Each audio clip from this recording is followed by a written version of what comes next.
오늘 말씀은 물세례와 성령의 세례라는 제목으로 은혜를 나누도록 하겠습니다. 예수님께서 승천하시기 전에 제자들을 모아놓고서 하신 말씀 중에 예루살렘 떠나지 말고 내게서 들은 바 아버지의 약속하신 것을 기다리라. 요한은 물로 세례를 베풀었으나 너희는 몇 날이 못되어 성령으로 세례를 받으리라. 자, 여기에서 예수님께서 세례를 두 가지로 말씀하고 계십니다. 요한은 물로 세례를 베풀었지만 너희는 몇 날이 못되어서 성령으로 세례를 받게 될 것이다. 자, 그렇다면 지금 현 시대에도 우리가 물 세례를 받게 되는데 물 세례의 의미와 성령 세례의 의미는 무엇인가? 이것을 우리가 정확하게 오늘 말씀을 통해 깨달아 알았으면 좋겠습니다. 자, 첫 번째 물 세례. 사도행전 13장 24절 말씀에 그가 오시기에 앞서 요한이 먼저 회개의 세례를 이스라엘 모든 백성에게 전파하니라.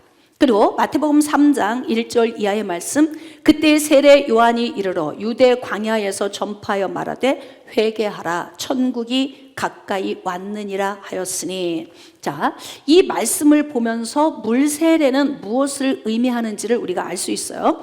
자, 회개의 세례를 먼저 전파했다는 거예요. 이거 지금 유대인들이 모세를 통해서 하나님의 말씀을 받았어요. BC 1450년경에 모세가 시내산에서 율법을 받았습니다. 그 율법을 받은 말씀으로 유대인들은 계속해서 그 말씀을 지키며 살아왔었어요. 그리고 지키며 살려고 노력을 했었던 거고, 그런데 지금 예수님의 사역에 앞서 세례 요한이 예수님 앞서 나가면서 그가 선포한 것이 무엇이냐면 바로 회개의 세례입니다. 회개의 세례. 자, 회개하라 천국이 가까이 왔느니라. 천국은 어디에 있을까요? 여러분, 예수 그리스도를 믿지 않는 사람은 천국과 무관합니다. 예수 믿은 사람은 죽은 후에 천국 가는 것이 아니라 예수 믿는 순간 천국 백성이 되는 것입니다. 천국이 우리 안에 임하시기 때문에 그렇습니다.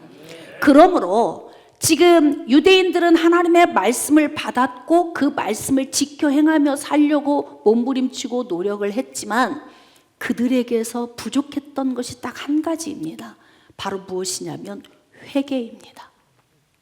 여러분, 회개가 없으면 무엇도 없을까요? 할렐루야. 야, 대답하신 분들을 위해서 우리 박수 한번. 네, 회개가 없으면 구원도 없습니다. 그러면 다시 말해서 유대인들에게 하나 딱 아쉬운 것이 있다면 회개가 없었는데 그들은 구원을 받았을까요? 못 받았을까요? 구원을 못 받았지요. 왜냐하면 회개라고 하는 요인이 하나 없었기 때문에 그래요. 여러분, 회개는 언제 할 수 있습니까? 내가 죄인임을 깨달아 알고 내 속에서 끊임없이 죄가 분출되어 나온다는 것이 인정되어질 때 회개가 이루어지는 것입니다. 그러니까 지금 세례 요한이 예수님 앞서 나아가며 선포했던 회개하라 천국이 가까이 왔느니라, 이 선포는 유대인들에게는 굉장히 전곡을 찌르는 말씀이었을 거예요. 왜냐하면 잘 생각해 봅시다. 사람들이 당신은 죄인입니다 라고 말하지 않아도 내가 더러운 걸 알아요, 몰라요? 압니까? 우리 스스로 더러운 걸 압니까? 몰라요? 모릅니까? 우리의 생각이 악한 거 모르십니까? 남을 미워하는 게 더럽다는 거 모르십니까? 다른 사람 걸 보면서 욕심내는 거 더러운 거 모르셨나요? 다른 사람 보면서 시기하고 질투하는 게 더럽다는 거 모르셨습니까?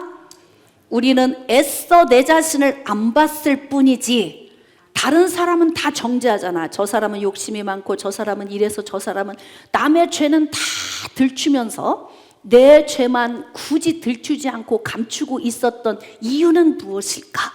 그것이 바로 사람 안에 있는 더러움인 거예요. 그마저도, 자기마저도 자기를 속이고 있는 이것이 바로 죄악의 본성입니다. 그래서 에덴 동산에서도 아담과 하와가 범죄하고 나서 계속 네가 그랬잖아 핑계 대잖아요. 자기 죄는 보지 못하는, 이게 죄의 특성입니다. 자기를 보지 못하는 거. 유대인들이 그동안 살아오면서 하나님이 주신 율법을 붙들고 약 1500여 년 동안 그 말씀을 붙들고 있었지만 그들이 하나님의 말씀의 본질을 깨닫지 못하고 죄인임을 알지 못했던 거예요. 그 구원이 안 와.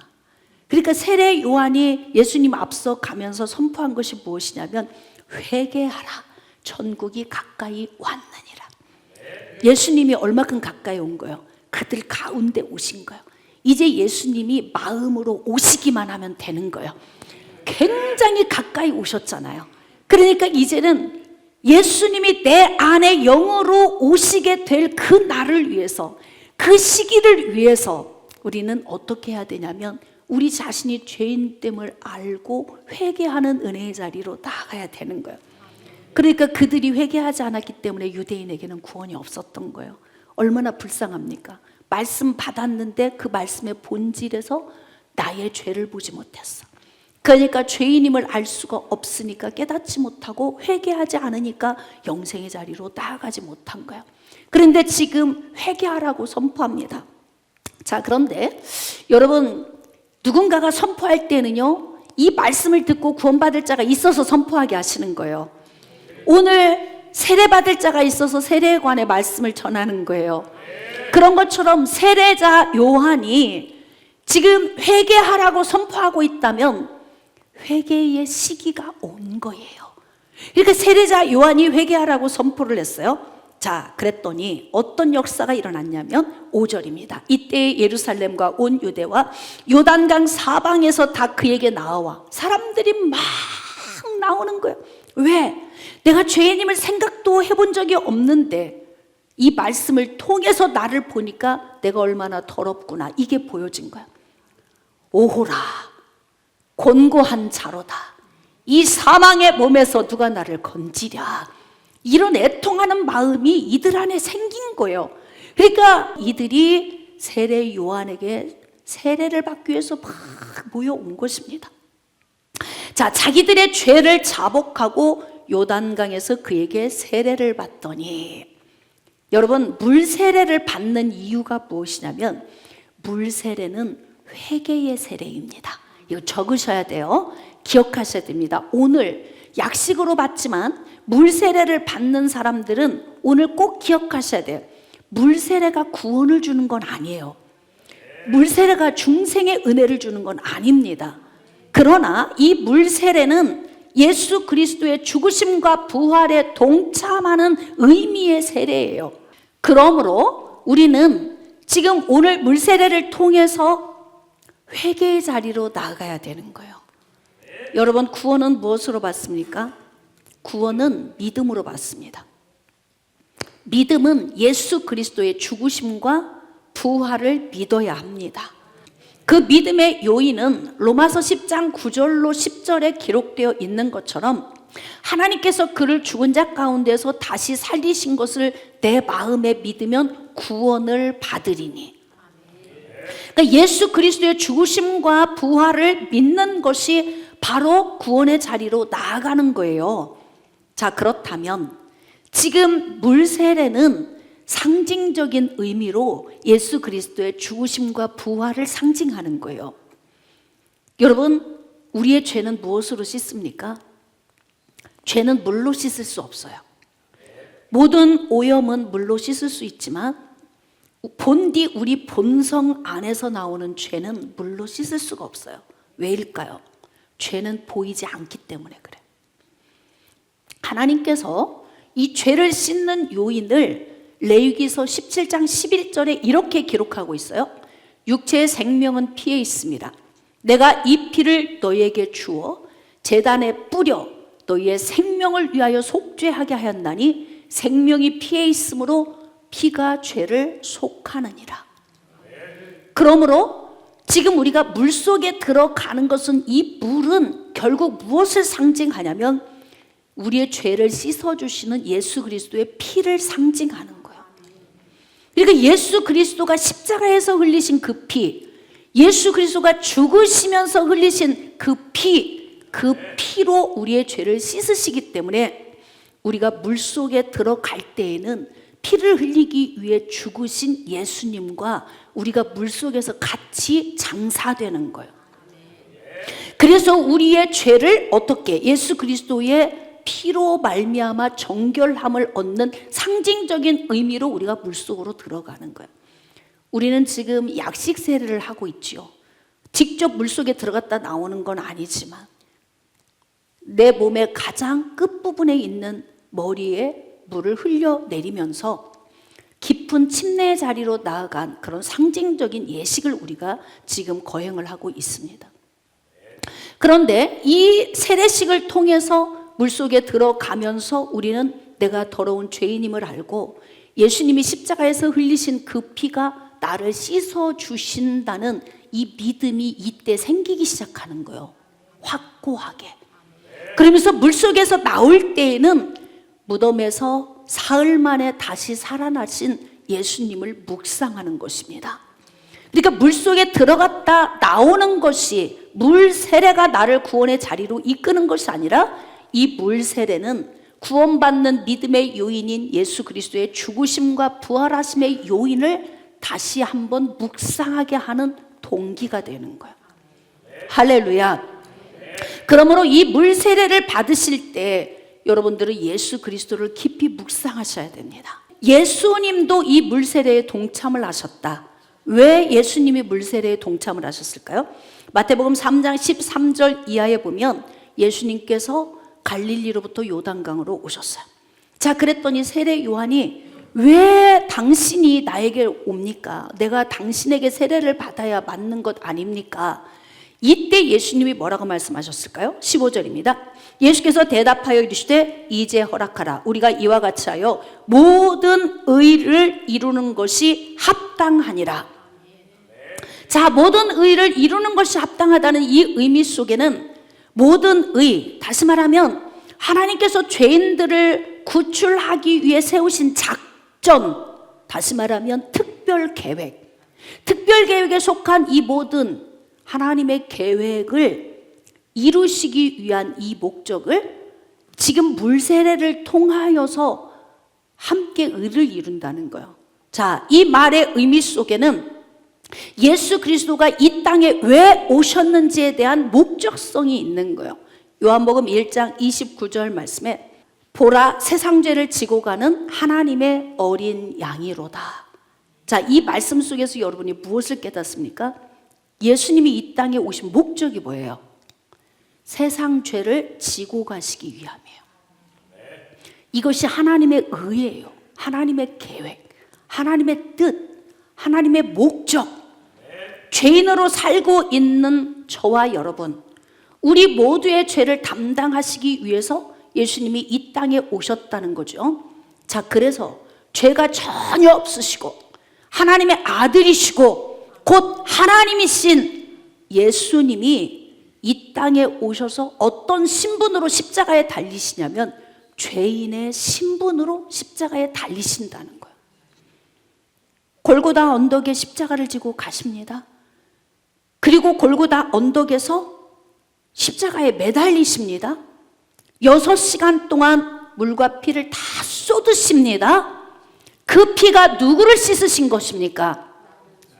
나를, 내 죄를 씻으신 거예요. 그러니까 예수님이 지금 골고다 언덕에서 십자가에 달리셨을 때 저와 여러분을 위해서 물과 피를 쏟으셨다는 거죠. 세상 죄 지고 가는 하나님의 어린 양이로다. 그러니까 예수 그리스도를 바라보는 세례자 요한의 눈에는 예수 그리스도가 우리의 모든 죄를 지고 있는 게 보였던 거예요. 그래서 물세례를 예수님이 오셔서 받으셨어야 됐던 이유가 뭐냐면 곧 예수 그리스도는 세상 죄를 지실 분이다. 죄인의 신분이기 때문에 물세례를 받으시면서 예수님 자신이 죽은 지 사흘 만에 부활하실 것을 미리 보여주신 거예요. 그렇게 해서 하나님의 뜻, 이것을 먼저 나타내 주신 겁니다. 그러므로 여러분, 물세례는 그냥 가볍게 받는 게 아니에요. 교회 나왔으니까 그냥 받아야 되는 게 아니라고. 물세례는 예수 그리스도의 죽으심과 부활에 동참하는 거예요.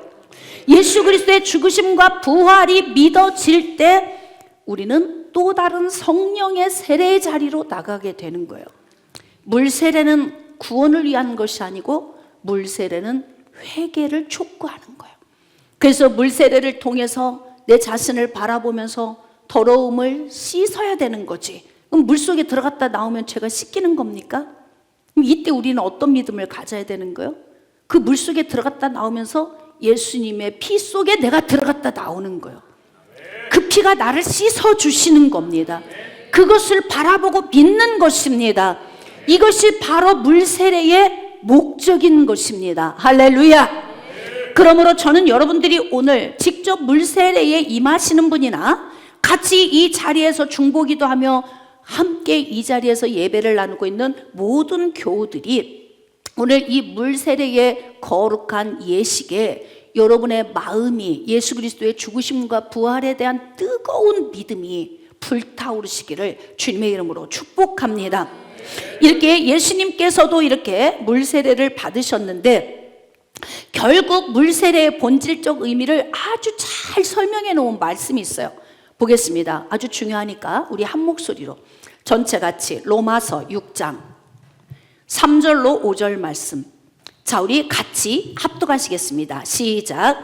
무릇 그리스도 예수와 합하여 세례를 받은 우리는 그의 죽으심과 합하여 세례를 받은 줄을 알지 못하느냐?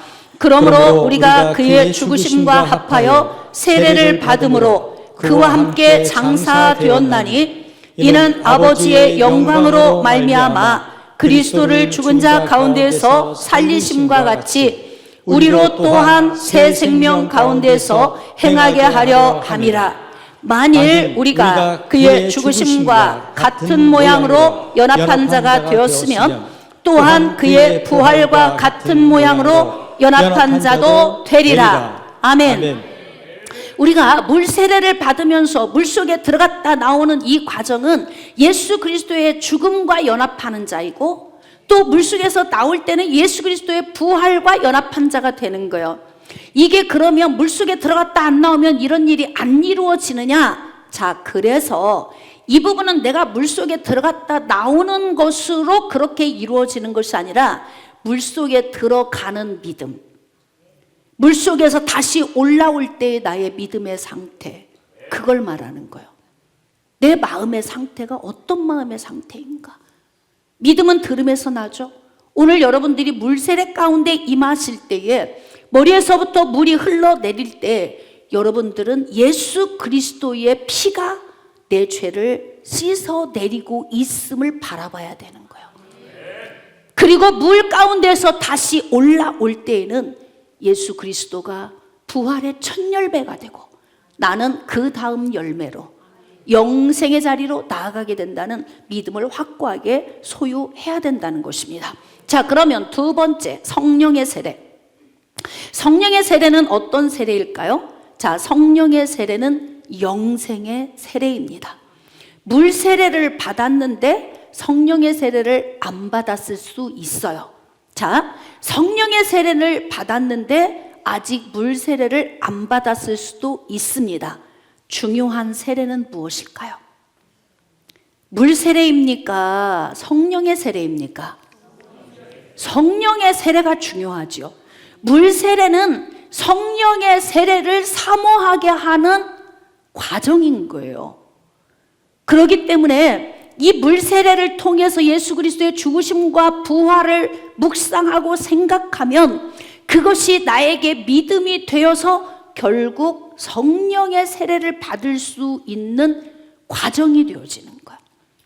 그러므로 물 세례는 굉장히 중요한 요인이지만 물 세례가 영생을 주는 것은 아닙니다. 그러므로 우리는 성령의 세례를 받아야 되는데, 자, 자, 본문 말씀 사도행전 1장 4절로 5절. 사도와 함께 모이사 그들에게 분부하여 이르시되 예루살렘을 떠나지 말고 내게서 들은 바 아버지께서 약속하신 것을 기다리라. 요한은 물로 세례를 베풀었으나 너희는 몇 날이 못되어 성령으로 세례를 받으리라 하시니라. 그러니까 여기에 보니까 물세례와 성령 세례 두 개를 말씀하고 있는데, 여기서 말씀하고 있는 성령 세례를 4절에서 이렇게 표현하고 있어요. 내게서 들은 바 아버지께서 약속하신 것을 기다리라 그런 거예요. 요엘 선지자를 통해서도 성령의 기름 부으심을 예언하게 하셨어요. 그런 것처럼 여러분, 오순절날 임하신 성령의 능력은 하나님의 특별 예정입니다. 정해놓으신 거예요. 구원받을 자들에게 부어주실 성령을 하나님은 미리 계획하고 계셨던 겁니다. 할렐루야. 그래서 오순절 마가의 다락방에 성령의 능력이 임하시고 난 이후부터, 그때부터 예수 그리스도의 죽으심과 부활을 믿는 자들에게 성령이 어디로 오시냐면 안으로 오시는 거예요. 안으로, 우리 안에. 할렐루야. 우리 안에 오십니다. 여러분, 감사하게도 오늘 지금 세례를 받으시는 분들의 대부분은 예수 그리스도의 죽으심과 부활이 이미 믿어지는 분들이에요. 네, 정말 초신자인데 교회 나와서 한 달, 두 달 안에 예수 그리스도의 죽으심과 부활이 믿어졌으니 이건 기가 막힌 거지. 사실 어떤 사람은 10년, 20년, 30년 다녀도 물세례는 받았어. 예수 그리스도의 죽으심과 부활도 들었어. 근데 믿음까지는 안 왔어요, 아직. 그렇게 20년, 30년 지나간 사람들도 많은데, 그런데 물세례를 받기 전에 이미 성령의 세례를 받은 분들이라는 거예요. 그래서 더 기쁜 거지. 여러분, 성령의 세례를 받았는데 물로 세례를 줌을 금할 이유가 있겠습니까? 며칠이 됐나 몇 달이 됐나 입교한 지 얼마인가 그것이 중요합니까? 그것을 굳이 볼 필요가 없는 것은 이미 예수 그리스도 안에서 죽으심과 부활이 믿어지고 성령의 세례를 받은 사람은요, 물세례 받는 것을 꺼리낄 필요가 없어.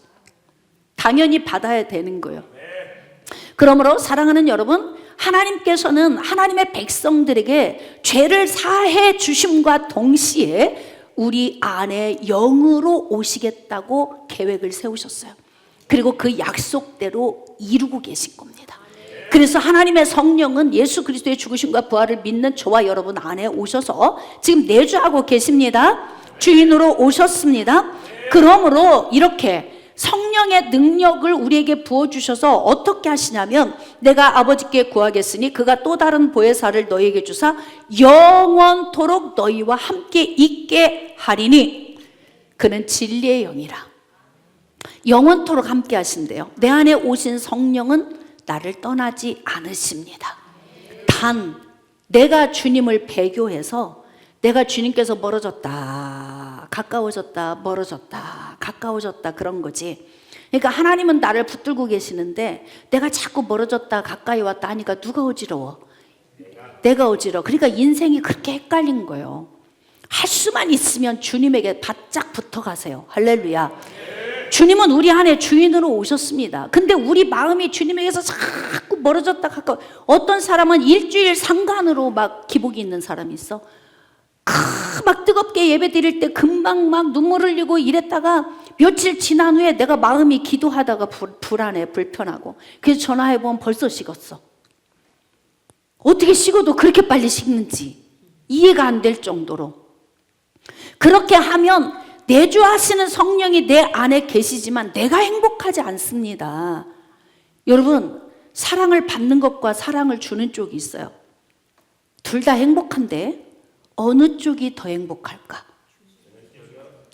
그럼요, 사랑을 주는 쪽, 사랑하는 쪽이 훨씬 더 행복합니다. 그러므로 하나님은 우리 안에 오셔서 주인으로 와 계시는데, 내가 하나님을 사랑하지 않고 멀어지면 내가 인생이 답답한 거예요. 재미가 없고 그냥 우울하고. 여러분, 어떤 사람은 그렇게 재밌대요, 인생이? 왜 누구는 우울증 걸리고 왜 누구는 우울증이 안 걸리냐고. 무엇이 문제입니까? 여러분의 시선을 어디에 두고 사십니까? 세상은 우리를 그렇게 즐겁게 해주지 않습니다. 옆에 있는 사람이 나를 그렇게 행복하게 만들어주진 못해요. 결국 내 안에 계신 주님과 내가 행복을 만들어야 되는 거예요. 그래서 영원토록 함께 하시리라 약속하셨으니까 내 안에 계신 성령의 능력 안에서 내가 그분을 사랑하면서 내 말이 너희 안에 너희가 내 안에 있으면 무엇이든지 구하라. 그러면 들어주시겠다고 하잖아요. 관계성이 좋으면 그러면 네 인생이 형통할 것이다. 이렇게 다 원리적으로 가르쳐 주는데도 그냥 예배드리고 가서 주님 잊어버리고 그냥 또 우울증 걸리고 또 금방 힘들어지고 뭐 교회 가는 게 금방 재미없어지고, 이건 여러분 성품의 문제야. 신앙도 성품의 문제야. 대쪽 같은 사람은 신앙도 대쪽같이 신앙생활을 해.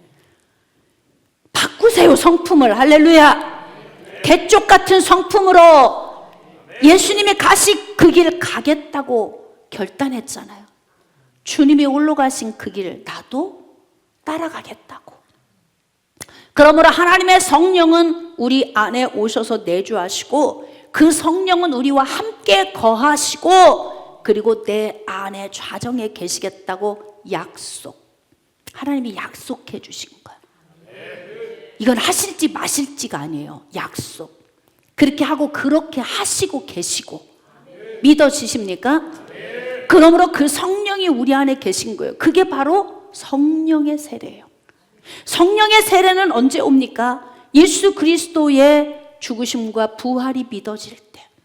예수 그리스도의 죽으심과 부활은 언제 믿어집니까? 내가 더러운 죄인임을 깨달을 때. 이때 우리는 예수 그리스도를 영접하게 되고 예수 그리스도의 죽으심과 부활에 연합하는 자가 되면 하나님의 성령이 내게 부어져서 성령의 세례를 받게 되는 거예요. 물 세례는 회개의 세례이지만 성령의 세례는 영생의 세례입니다. 그러므로 여러분, 이렇게 우리가 신앙생활 하다 보면은 성령의 세례를 먼저 받는 사람이 있고 물 세례를 먼저 받는 사람이 있어요. 자, 이제 교회들의 예를 좀 들어보도록 하겠습니다.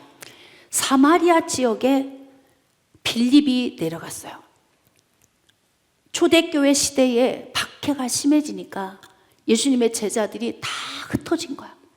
그래서 사마리아 지역에 내려갔는데 여러분 잘 봅시다. 사마리아 지역은 어떤 특성이 있냐면 사마리아 지역은 북이스라엘의 수도였어요. 그런데 아수르가 북이스라엘을 침공해 들어와서 그들을 멸망시킬 때에 혼혈 정책을 썼어. 그래가지고 아수르인들을 사마리아 수도에, 사마리아에 있는 사람들을 아수르로, 그래가지고 혼혈인이 돼버렸어요. 이스라엘 백성들은요 굉장히 혈통을 중요시 여깁니다. 근데 그들이 혼혈 쪽이 되면서 유대인들에게 배척을 당하게 되는 거야. 왜? 저 사람들은 순수한 혈통이 아니야. 이방인과 하나가 됐어. 그래서 이들은 이방인 취급을 당했던 사람들이에요.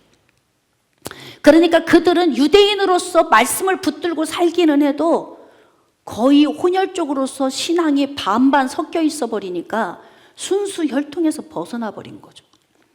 그런 곳에 빌립이 내려간 거예요. 자, 가서 예수 그리스도의 죽으심과 부활을 막 전한 거야.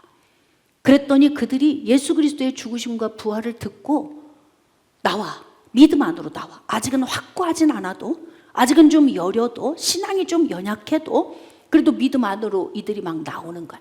믿음 안으로 이들이 막 나올 때 이때 그들에게 세례를 베푼 거예요. 물 세례를 베풀었죠. 회개의 세례. 우리는 죄인입니다. 우리는 죽었던 죄인입니다. 우리는 허물과 죄로 죽은 자입니다. 그러므로 우리는 다시 살아나야 합니다. 이것을 빌립이 가서 계속 가르치고 물 세례를 준 거야. 그런데 중요한 건 성령의 세례가 아직 도착을 안 했어. 그러니까 확고하게 예수 그리스도의 죽으심과 부활이 믿어져, 안 믿어져요? 안 믿어지는 거예요. 여러분, 들은 것으로 끝나는 게 아니고 믿음은 믿어져야 되는 거예요. 할렐루야! 믿음은 믿어져야 되는 거야. 그러니까 예수 그리스도의 죽으심과 부활이 확고하게 믿어지지 않으니까 성령이 안 부어져. 성령 세례가 안 오는 거예요. 자, 영생 얻었어요? 못 얻었어요? 자, 물 세례 받았는데 영생 얻었어요? 안 얻었어요? 못 얻었다니까. 그러니까 물 세례와 성령의 세례의 관계성을 여러분이 잘 아셔야 돼요. 물 세례 받았어도 예수 그리스도의 죽으심과 부활이 확고하게 믿어지지 않으면 성령의 세례가 오지 않아. 자, 그런데 이때 베드로와 요한이 그곳에 복음이 전해졌다는 소리를 듣고 간 거예요. 그래가지고 가서 성령 받기를 위해서 안수하고 기도를 했더니 막 부어지는 거야, 성령이. 할렐루야. 여러분, 동시에 물세례 받는 동시에 성령의 세례가 같이 부어지면 그보다 더 좋은 게 어디 있겠어? 그쵸? 예, 할렐루야. 그런데 물세례를 받았지만 아직 성령의 세례를 못 받았다면 오늘 예수 그리스도의 죽으심과 부활을 믿으십시오. 예수님은 내 죄를 지시고 죽으신 거예요. 그리고 예수님은 생명이시기 때문에 사흘 만에 부활하신 겁니다. 이것이 믿어질 때 성령이 우리 안에 오셔. 그러면 우리에게 어떤 일이 벌어진 거예요? 천국이 내게 임하신 겁니다. 여러분, 살아있을 때 천국이 내게 임하셨으면 죽음이 두려울 필요가 없어요. 왜입니까? 우리는 천국의 연장선상에서 살고 있는 거예요. 내 몸에서 영혼이 빠져나가 내가 육신의 죽음을 맛볼지라도 우리의 영혼은 죽지 않아요. 그래서 이 땅에서 우리가 지금 호흡하고 살고 있는 동안에 성령의 세례를 받아야 되는 거예요. 할렐루야. 그러므로 여러분, 예수 그리스도의 죽으심을 믿으십시오. 예수 그리스도의 부활을 믿으십시오. 안 믿어지면 믿음을 위해서 기도하십시오. 그래서 그때 기도를 했더니 성령이 부어지면서 예수 그리스도의 죽으심과 부활이 확고하게 믿어지니 그들이 성령을 받았더라.